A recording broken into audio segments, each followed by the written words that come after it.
Honorable Ratnasiri Wickramanayake, Prime Minister of Sri Lanka, and the chief guest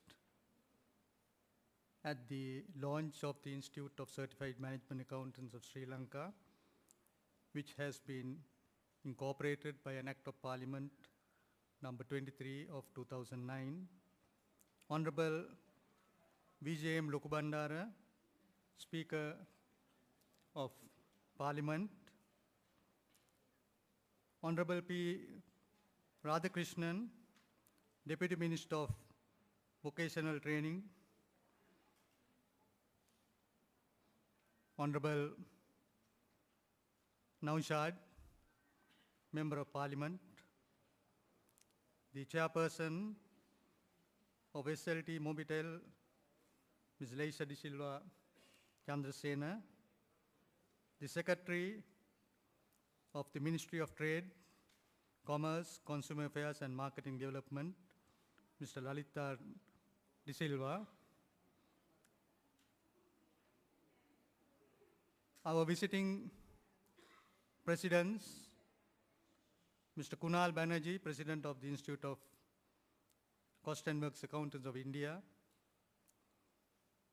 Dr. Khawaja Amjad Said, past President of ICMA Pakistan,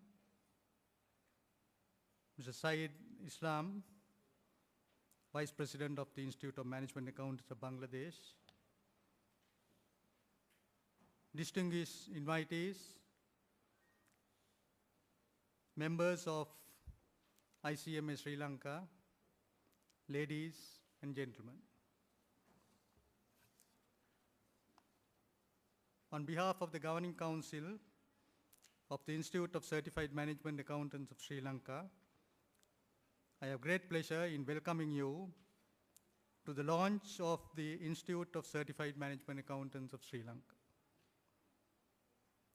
History was created in the global accounting profession when Sri Lanka, after 50 years since the incorporation of the Institute of Chartered Accountants of Sri Lanka in 1959, incorporated a new professional management accounting institute by an Act of Parliament and gave the official government recognition to our body.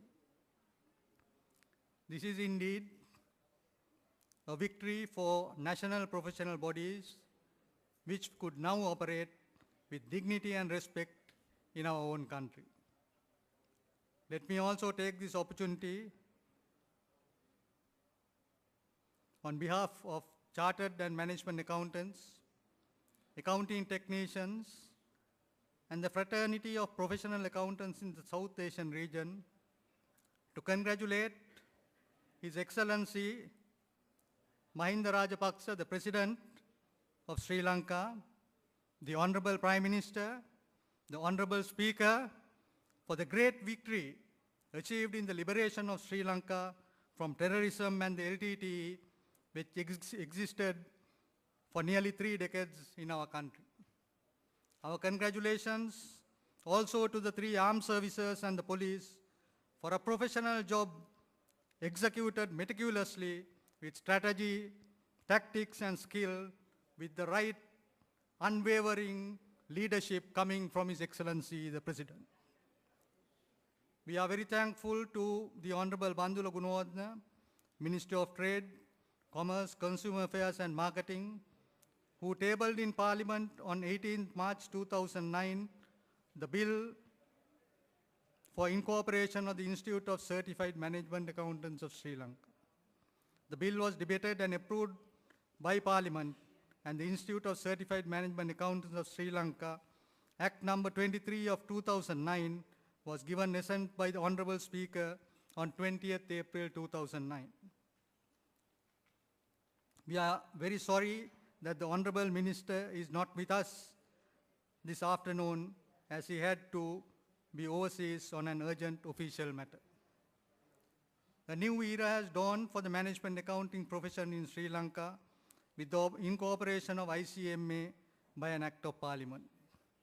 All this time, we were dependent on foreign management accounting qualifications with no due recognition by the government for this profession. Although the Institute of Chartered Accountants of Sri Lanka was incorporated as a Sri Lankan body in the year 1959, and this year celebrates its golden jubilee, no professional management accounting body existed in Sri Lanka, although in our neighboring countries, India, Pakistan and Bangladesh, they were incorporated after obtaining independence from the British. The vision and foresight of the government and the Honourable Minister to give pride of place to a local professional management accounting body has prevented a benefit hitherto provided only to a privileged section who enjoy the benefit of a foreign qualification to become a management accountant. Now the ICMA is a truly national professional qualification which is affordable and will not be restricted only to those who are in Colombo, but will be spread to all parts of the country and will cater to all sectors of society in the north, south, east and west and give a big boost to the professional education of this country and the youth.